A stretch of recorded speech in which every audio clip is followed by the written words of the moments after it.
Hi everyone, my name is Ankita Thondiyar and I am onco nutritionist at zenonco.io.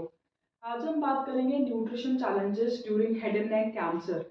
आप सभी लोग को पता है कि हेड एंड नेक कैंसर में कौन कौन से ऑर्गन्स इंक्लूडेड हैं, जैसे कि ईसोफेगस, फैरिंग्स, लैरिंग्स, ये सारे ऑर्गन्स इन्वॉल्व होते हैं। ये सारे ऑर्गन्स इन्वॉल्व होते हैं हेड एंड नेक कैंसर में। And what is the major cause क्या होता है ये सारे कैंसर्स का। तो जो मेजर कॉज देखा गया है वो कॉज होता है tobacco chewing, cigarette smoking. These are the major causes for head and neck cancers.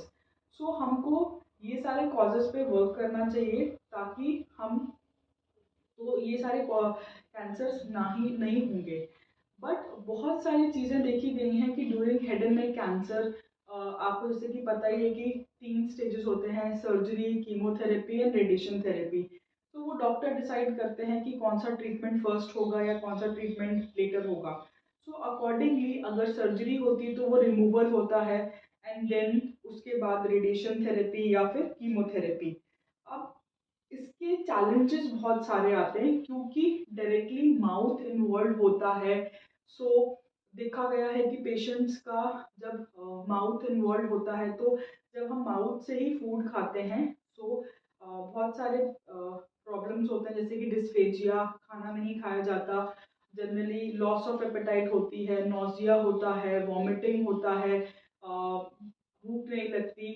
सो जब खाना नहीं खा पाते तो जैसे कि हमने लास्ट वीडियो में बात करी थी कैंसर कचक्सिया की, तो मैल न्यूट्रिशन, क्योंकि भूख नहीं लगती, खाना नहीं खाया जाता, वेट लॉस बहुत मेजर मैसिव लेवल पे देखा जाता है कैंसर पेशेंट्स का, head and neck cancer patients का। तो जब वेट लॉस बहुत ज़्यादा होता है, मैल न्यूट्रिशन होता है क्योंकि फूड इनटेक बहुत ज़्यादा हैम्पर्ड होता है, तो ये सारी प्रॉब्लम्स देखी गई हैं पेशेंट्स के साथ। तो आइए जानते हैं कि हमको न्यूट्रिशन कैसे इम्पोर्टेंट रोल प्ले करता है और हमें किन किन चीज़ों का ध्यान रखना चाहिए during nutrition. So first of all, during the surgery या इवन आफ्टर सर्जरी क्या क्या प्रॉज एंड कॉन्स होते हैं। अगर सर्जरी में रिमूवल किया है या कई बार देखा गया है कि डॉक्टर सजेस्ट करते हैं लिक्विड डाइट के लिए या फिर सेमी सॉलिड डाइट के लिए, या फिर कई बार आरटी इंसर्शन, आरटी फीडिंग भी, राइल्स ट्यूब भी इंसर्ट की जाती है। बहुत इंपॉर्टेंट है कि आप एक ऑन्को न्यूट्रिशनिस्ट से एडवाइस लें कि खाने में क्या क्या चीज़ें खानी चाहिए, क्योंकि जब आपका वेट लॉस बहुत ज़्यादा होता है तो बहुत इंपॉर्टेंट है कि आप वेट मेंटेन करें और डाइट अच्छे से लें। तो उस टाइम पे मैं सजेस्ट करूँगी कैलोरी डेंस डाइट, जिसमें आपको प्रॉपर कैलोरीज मिल रहा है, प्रोटीन्स मिल रहा है, आप प्रोटीन्स प्रॉपरली ले रहे हैं, फैट, हेल्दी फैट्स ले रहे हैं एक डाइट के अंदर। अगर आरटी फीड, आपके फीड ट्यूब इंसर्ट करा है, क्योंकि कई बार खाना पेशेंट्स प्रॉपरली नहीं ले पाते तो doctors RT Ryle's tube feeding होती है। तो फीड की भी एक अलग से प्लानिंग होती है जिसमें आप हर सेकेंड आवरली हम डाइट प्लान करके देते हैं, तो वो डाइट लेना बहुत इंपॉर्टेंट है। और सेकेंड आस्पेक्ट है, अगर आप लिक्विड्स पे भी हैं तो लिक्विड्स पे भी मेरे पास कई बार पेशेंट्स आते हैं, बोलते हैं मैम कुछ खाया नहीं जा रहा, हम लिक्विड्स में सिर्फ नारियल पानी या फिर जूस दे रहे हैं। तो ये चीज़ एकदम गलत है, हमको ट्राई करना चाहिए। अगर आप धीरे धीरे करके लिक्विड्स में भी प्रॉपरली कैलोरीज प्लान करके देंगे तो हम डाइट को और बेहतर कर सकते हैं। तो लिक्विड्स में जैसे कि हम प्लान कर सकते हैं स्मूदीज, जो कि हम बनाना, मिल्क और ड्राई फ्रूट्स ऐड करके प्रॉपर स्मूदी बना सकते हैं, प्रोटीन सप्लीमेंट्स ऐड कर सकते हैं। इस तरीके से आपकी स्मूदीज बन सकती हैं। हम ब्लेंडेड खिचड़ी बना सकते हैं, ब्लेंडेड दलिया बन सकता है मिक्सी में ग्राइंड करके, जो कि बहुत ही थिन होता है, बट वो कैलोरीज में रिच होता है, प्रोटीन्स में रिच होता है। तो हम इस तरीके की कुछ मील्स प्लान कर सकते हैं और बना करके दे सकते हैं, जो कि पेशेंट के लिए काफ़ी बेनिफिशियल होता है और पेशेंट उससे वेट भी गेन करते हैं और प्रोटीन्स भी उनको प्रॉपर मिल रहा है फॉर द रिकवरी। ये मील्स अगर आप अपनी डाइट में इंक्लूड करते हैं तो हमने देखा है कि काफ़ी ज़्यादा वेट में इम्प्रूवमेंट आया है। खुद मेरे mouth cancer, oesophageal cancer patients ने इम्प्रूव किया है। विद डाइट ओनली एंड काफ़ी पेशेंट्स ने वेट गेन किया है with in a weeks time. So I would suggest कि आप एक प्रॉपर डाइट जब फॉलो करते हैं एक प्रॉपर एडवाइस से, तो आपको काफ़ी ज़्यादा बेनिफिट्स देखने को मिलते हैं।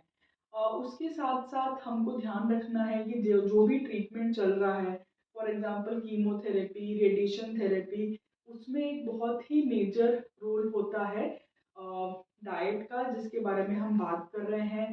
एंटीऑक्सीडेंट्स का जो हम अभी बात करेंगे, सो एंटीऑक्सीडेंट्स भी आपकी इम्यूनिटी इम्प्रूव करने के लिए हेल्प करते हैं। सो एंटीऑक्सीडेंट्स की अगर मैं बात करूँ तो जैसे कि करक्यूमिन हो गया, आपका जिंजर हो गया, गार्लिक हो गया, इस तरीके की चीज़ें भी आप अपनी डाइट में इंक्लूड करें ताकि आपकी इम्यूनिटी भी स्ट्रांग हो। तो आई वुड सजेस्ट कि अगर आप ये सारी चीज़ें अपनी डाइट में इंक्लूड करते हैं डेली बेसिस पे, तो आपकी इम्यूनिटी इम्प्रूव होगी और आप फर्दर अपना कीमो के दौरान उससे फाइट बैक कर सकते हैं। प्लस आपको अपना वाटर इनटेक भी काफ़ी अच्छा रखना ज़रूरी।